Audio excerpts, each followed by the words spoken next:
சின்ன மருமகள்ல அடுத்த நடக்க போதுன்னு வாங்க பார்க்கலாம். சேது ஐஸ்வர்யா கல்யாணத்தை நடத்தவே விடக்கூடாது அப்படின்னு சொல்லி செல்லப்பாண்டி கங்கணம் கட்டிட்டு தெரிய, இன்னொரு பக்கம் பார்த்தா சாவித்தியும் தாமரையும் ஐஸ்வர்யாவை கடத்துறதுக்கு திட்டம் போட்டு வச்சிருச்சுங்க. ஏற்கனவே அடியாட்களும் ரெடியா இருக்கானுங்க.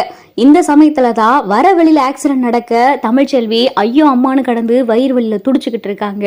சேது பார்த்துக்கிட்டு அப்படியே நிக்க, அப்பதான் ஐஸ்வர்யா மாமா நான் ஆம்புலன்ஸ்க்கு ஃபோன் பண்றேன், ஆம்புலன்ஸ் வரட்டும் வாங்க நம்ம போலாம் அப்படின்னு சொல்லி ஐஸ்வர்யா சொல்ல, இதை பார்த்துட்டு சேதுக்கு பயங்கரமான கோவம். வழியில துடிச்சுக்கிட்டு கிடக்கா, வயிற்றுல 2 பிள்ளை வேற இருக்கு, ஆம்புலன்ஸ்க்கு போன் பண்றேன்னு சொல்றாளே அப்படின்னு சொல்லி சேது தமிழ தூக்க, மாமா என்ன பண்ணிக்கிட்டு இருக்கீங்க மாமா அப்படின்னு சொல்லி ஐஸ்வர்யா கத்த, ஐஸ்வர்யா கொஞ்ச நேரம் வாய மூடு, தமிழ்ச்செல்வியை முதல்ல போய் ஹாஸ்பிட்டல் சேர்க்கணும் அப்படின்னு சொல்லி சேது தமிழ தூக்க, இந்த பக்கம் பார்த்தா 4-5 அடியாட்கள் முகத்துல முகமுடியெல்லாம் போட்டு வர, இதை பார்த்ததும் சேதுவுக்கு பயங்கரமான அதிர்ச்சி. ஏய் யாட்டா நீங்களா அப்படின்னு சொல்லி ஐஸ்வர்யா கேட்க, ஐஸ்வர்யாவை வாயை பொத்தி கார்ல கடத்திடுறாங்க. இங்க சேதுவால எதுவும் செய்ய முடியல, கையில தமிழ்ச்செல்வி வழியில துடிச்சுக்கிட்டு இருக்காங்க. இந்த பக்கம் ஐஸ்வர்யாவை கடத்திட்டு போகவும், மாமா மாமா அப்படின்னு சொல்லி இங்க கார்ல போகையில ஐஸ்வர்யா கத்திக்கிட்டு இருக்க, ஐஸ்வர்யா பெருசா தமிழ் பெருசான்னு பார்க்க சேது கண்ணுக்கு தமிழ் தான் முக்கியமா தெரியுறாங்க. சேது வேகமா தமிழ் ஹாஸ்பிட்டலுக்கு கூட்டிட்டு வராரு. டாக்டர் அப்படின்னு சொல்லி இங்க தமிழை கூட்டிட்டு வரையிலேயே சேது கத்த, வேகமா டாக்டர் நர்ஸ் எல்லாரும் ஓடியாராங்க. என்ன சார் என்னாச்சு அப்படின்னு சொல்லி டாக்டர் எல்லாம் பதட்டத்தோட கேட்க, ஒரு ஆக்சிடென்ட் ஆயிடுச்சு டக்குன்னு என்னன்னு பாருங்க அப்படின்னு சொல்லி சேது ஸ்ட்ரக்சர்ல வைக்க, இங்க தமிழ்ச்செல்வியை பிரசவ வார்டுக்குள்ள கூட்டிட்டு போறாங்க. குழந்தையோடைய பொசிஷன்லாம் எசக்கு புசக்கா மாறி போய் இருக்க, டாக்டர் வேகமா ஓடியாந்து, சார் இவங்களுடைய ரிலேட்டிவ், இந்த பொண்ணுடைய அம்மா அப்பா, இந்த பொண்ணுடைய ஹஸ்பண்ட், இவங்களுடைய யாராவது நம்பர் இருந்தா சீக்கிரமா வர சொல்லுங்க, இந்த பொண்ணுக்கு உடனடி ஆபரேஷன் பண்ணணும், அவங்க கிட்ட சைன் வாங்கணும் அப்படின்னு சொல்லிட்டு இங்க டாக்டர் சொல்லவும், இங்க அப்பதான் சேது திருன்னு முடிச்சுட்டு நிக்கவும், கொடுங்க நான் சைன் போட்டு தரேன் அப்படின்னு சொல்லி சேது பதட்டத்தோட சொல்ல, ஆமா நீங்க யாரு சார் அப்படின்னு சொல்லி டாக்டர் கேட்க, நான் அவங்க ஹஸ்பண்ட் தான் அப்படின்னு சொல்லிட்டு தயக்கத்தோட சேது சொல்லவும், சரி சார் உடனே சைன் போடுங்க அப்படின்னு சொல்லிட்டு இங்க சேதுகிட்டே சைன் வாங்கிட்டு போயிடுறாங்க. உள்ள தமிழ்ச்செல்விக்கு ஆப்ரேஷன் நடந்துகிட்டு இருக்கு. அப்பதான் நர்ஸ் அங்கிட்டு இங்கிட்டு ஓடவும், டாக்டர் நர்ஸ் எப்படி இருக்காங்க அப்படின்னு சொல்லி ஒவ்வொருத்தவங்ககிட்டயே சேது பதட்டத்தோட பயந்து போய் கேட்டுக்கிட்டு இருக்காரு. அப்பதான் ஒரு நர்ஸ் வராங்க. சார் அவங்களுடைய கண்டிஷன் ரொம்ப கிரிட்டிக்கலா இருக்கு, தலையில வேற பயங்கரமா அடிபட்டிருக்கு, ஒரு கர்ப்பிணி பொண்ணுக்கு இந்த மாதிரி ஆக்சிடென்ட் நடந்திருக்கவே கூடாது, அவங்க வயிற்றுல வேற 2 குழந்தைங்க இருக்குங்க, 2 குழந்தைங்களுடைய உயிர் பத்தாதுக்கு அவங்களுடைய உயிர், 3 உயிரை காப்பாத்துறதுன்றது இப்ப ரொம்ப கிரிட்டிக்கல் அப்படின்னு சொல்லி நர்ஸ் சொல்லவும், எப்படியாவது 3 உயிரையும் காப்பாத்தி கொடுத்துருங்க அப்படின்னு சொல்லிட்டு சேது ரொம்ப கண்ணெல்லாம் கலங்கி சொல்லவும், எங்களால முடிஞ்ச அளவுக்கு பெஸ்ட்டை பண்றோம் சார், நீங்க அந்த சாமியை தான் கும்பிடணும் அப்படின்னு சொல்லி டாக்டர் சொல்லிட்டு போக, இங்கே சேது பார்த்தா கண்ணெல்லாம் கலங்கி போய் ஹாஸ்பிட்டலுக்குள்ள ஒரு விநாயகர் சிலை இருக்கு, அது முன்னாடி வந்து நின்று சேது சாமியை கும்பிட்டு வேண்டிக்கிட்டு இருக்காரு.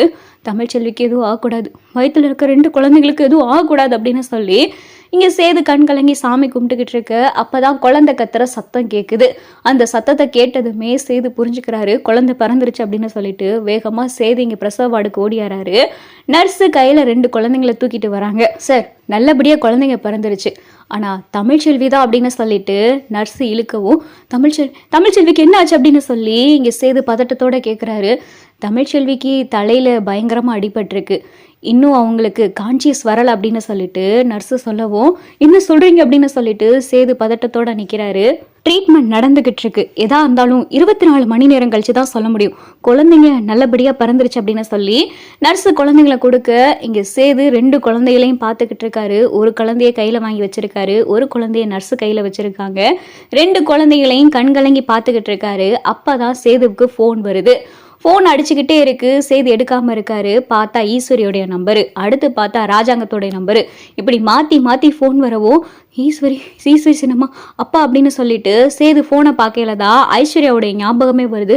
ஆமா ஐஸ்வர்யாவை யாரோ கடத்துனாங்களே அப்படின்னு சொல்லிட்டு சேதுவுக்கு அப்பதான் ஐசு நினப்பு வரவும், ராஜாங்கம் ஃபோன் பண்றாரு. சேது ஃபோன் எடுத்து அப்பா அப்படின்னு சொல்லி சேது சொல்லவும், ஐயா சேது எங்கேயா இருக்க, முகூர்த்தத்துக்கு நேரம் ஆச்சு, நீயும் ஐஸ்வர்யாவும் இன்னும் மண்டபத்துக்கு வரலையே, எங்க இருக்கீ அப்படின்னு சொல்லிட்டு ராஜாங்கம் கேட்க, அப்பா அது வந்து அப்படின்னு சொல்லிட்டு சேது தமிழுக்கு குழந்தை பிறந்த விஷயம், இங்க ஹாஸ்பிட்டல் இருக்கிற விஷயம் எதையுமே சொல்லாம இங்க சேது அப்பா ஐஸ்வர்யாவை கடத்திட்டாங்கப்பா அப்படின்னு சொல்லிட்டு ஐஸ்வர்யாவை கடத்தினது மட்டும் சொல்லவும், அப்பதான் ராஜாங்கம் என்னையா சொல்றோம் அப்படின்னு சொல்லி அதிர்ச்சியாக, என்ன மாமா என்னாச்சு அப்படின்னு சொல்லி ஈஸ்வரி எல்லாரும் மண்டபத்துல இருக்கிறவங்க கேட்கவும், ஐஸ்வர்யாவை கடத்திட்டாங்களா அப்படின்னு சொல்லி ராஜாங்கம் சொல்ல, அப்பதான் சாவித்திரி நம்ம போட்ட திட்டம் சரியா தானே நடக்குது அப்படின்னு சொல்லிட்டு சாவித்திரி மனசுக்குள்ள குழுன்னு கிடக்க, அப்பதான் ராஜாங்கம் நீ இப்ப எங்கேயா இருக்கு அப்படின்னு கேட்கவும், நான் ஐஸ்வர்யாவை தேடிக்கிட்டு தான்ப்பா இருக்கேன், கார்ல தேடிக்கிட்டு தான் வந்துகிட்டு இருக்கேன், நானும் ஐஸ்வர்யா வர வழியில ஒரு இடத்துல இறங்கணும்ப்பா, அப்ப ஐஸ்வர்யாவை 4-5 ரவுடிங்க வந்து கடத்திட்டாங்க அப்படின்னு சொல்லி சேது சொல்லவும்,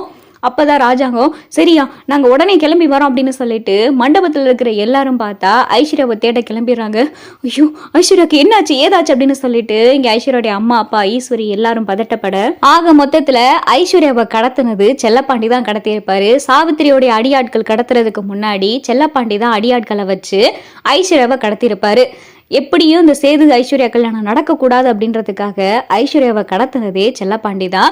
செல்லப்பாண்டி ஐஸ்வர்யாவை கடத்தி அடைச்சி வச்சு முகத்துல முகமுடியெல்லாம் போட்டு, ஏற்கனவே செல்லப்பாண்டிக்கு ஜெனிக்கும் சக்திக்கும் கல்யாணம் பண்ண விஷயத்துல தமிழ் ஃபோன் பண்ணல அப்படின்னு சொல்லிட்டு தமிழ்ச்செல்வி சொல்லையில இதுல ஒரு சந்தேகம் இருந்துகிட்டே இருக்கும். இதை பண்ணது அந்த ஐஸ்வர்யாவா இருக்கக்கூடாது அப்படின்னு சொல்லி செல்லப்பாண்டிக்கு தோணிக்கிட்டே இருக்கும். அதை இப்படியாவது இவகிட்ட இவ வாயாலே சொல்ல வச்சிடணும் அப்படின்னு சொல்லி ஐஸ்வர்யா கழுத்துல கத்திய வச்சு மிரட்டி, ஏய் ஒழுங்க மரியாதையா உண்மை சொல்லு, நீ தானே அன்னைக்கு தமிழ் குரல்ல எனக்கு போனை பண்ணி இந்த மாதிரி ஜெனிக்கும் சக்திக்கும் கல்யாணம் பண்ணிக்க சொன்னது, என் மக பொய் சொல்ல மாட்டா, நீ தானே என் மக குரல்ல பேசுனது அப்படின்னு சொல்லி செல்லப்பாண்டி மிரட்டி கேட்க, முதல்ல ஐஸ்வர்யா இல்லைன்னு சொல்ல, அதுக்கப்புறம் பார்த்தா கழுத்துல கத்திய வச்சு மிரட்டவும், ஆமா ஆமா நான் தான் சொன்னேன், என்னை விட்டுருங்க, என்னை எதுவும் பண்ணிடாதீங்க அப்படின்னு சொல்லிட்டு ஐஸ்வர்யா பம்ம. இதை பார்த்தா முழுக்க முழுக்க செல்லப்பாண்டி வீடியோ எடுத்துடுறாரு. இது ஒண்ணு போதுண்டி, உன் கழுத்துல என் மாப்பிள்ளை எப்படி தாலி கட்டுறாருன்னு பாத்துரு அப்படின்னு சொல்லிட்டு செல்லப்பாண்டி மனசுக்குள்ள நினைச்சு இதை வீடியோவாகவும் எடுத்துக்கிறாரு. அப்பத்தாவுக்கு சேது ஃபோன் பண்ணி நடந்த விஷயம் எல்லாத்தையும் சொல்லவோ, அப்பத்தா வசந்தி தானும் 3 பேரும் கிளம்பி ஹாஸ்பிட்டலுக்கு வராங்க. ஐயா சேது தமிழ் எப்படியா இருக்கா அப்படின்னு சொல்லி அப்பத்தா கேட்க, ட்ரீட்மெண்ட் நடந்துகிட்டு இருக்கு அப்பத்தா, இன்னும் 24 மணி நேரம் கழிச்சு தான் எதையும் சொல்லுவாங்கன்னு சொல்லிட்டாங்க அப்படின்னு சொல்லி சேது சொல்லவும், நான் அப்பயே அவகிட்ட சொன்னேன், காலேஜுக்கு போவாதடி நானும் உன் கூட துணைக்கு வரேண்டின்னு சொன்னேன், கேட்காம போனாலே இப்ப இப்படி இருக்காளே அப்படின்னு சொல்லி அப்பத்தா புலம்பிக்கிட்டு இருக்க. வசந்தி செல்லப்பாண்டிக்கு ஃபோன் பண்ணி தமிழ் ஆஸ்பத்திரியில சேர்த்திருக்கிற விஷயத்த சொல்லவும், செல்லப்பாண்டி கிளம்பி ஆஸ்பத்திரிக்கு வர, இங்க ஹாஸ்பிட்டல்ல சேதுவும் இருக்காரு. மாப்பிள்ளை இந்தாதான் இருக்காரு, மாப்பிள்ளை கிட்ட இந்த வீடியோவை காமிச்சிருவோம் அப்படின்னு சொல்லி செல்லப்பாண்டி சேது கிட்ட, மறுமணி உங்ககிட்ட கொஞ்சம் பேசணும் அப்படின்னு சொல்லி செல்லப்பாண்டி சொல்லவும், சேது கோவத்தில் நிக்கிறாரு. உங்ககிட்ட ஒரு 5 நிமிஷம் பேசணுமே அப்படின்னு சொல்லி செல்லப்பாண்டி சொல்லவும், என்னதான் பேசணும் உங்களுக்கு அப்படின்னு சொல்லி சேது கோவப்படவும், இந்த 1 நிமிஷம் இந்த வீடியோ மட்டும் பாருங்க அப்படின்னு சொல்லி செல்லப்பாண்டி வீடியோவை காட்ட, ஆக மொத்தம் எல்லா தப்புக்கும் காரணம் ஐஸ்வர்யா தான், தமிழ்ச்செல்வி மேல எந்த தப்பும் இல்லை அப்படின்னு சொல்லி சேதுவுக்கு தெரிய வரவும், சேதுவுக்கு ஐஸ்வர்யா மேல பயங்கரமான கோவம்.